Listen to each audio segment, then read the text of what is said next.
तर घायवळला मदत करणाऱ्या सर्वांवर कारवाई होईल असं अमितेश कुमार यांनी म्हटलेलं आहे। पुण्याचे पोलीस आयुक्त अमितेश कुमार यांनी ही माहिती दिली आहे। घायवळ प्रकरणी पूर्ण इकोसिस्टीमला पुणे पोलीस नष्ट करणार असं देखील अमितेश कुमार यांनी आश्वासन दिलं।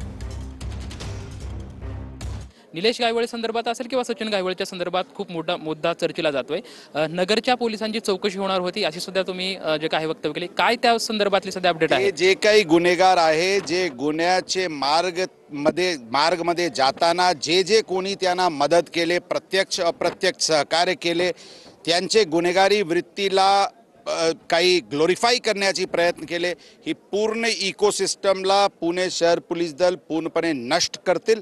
त्यासाठी ऑलरेडी मोठ्या प्रमाणात कारवाई सुरू आहे।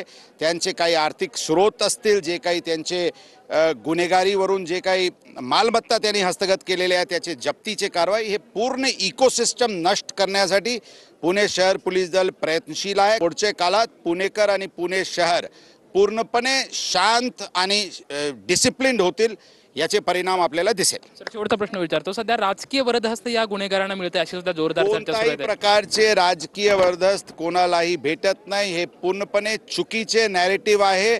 कॅमेरामॅन रोहित सूर्यवंशी सोबत लक्ष्मण जाधव, टीव्ही 9 मराठी, पुणे।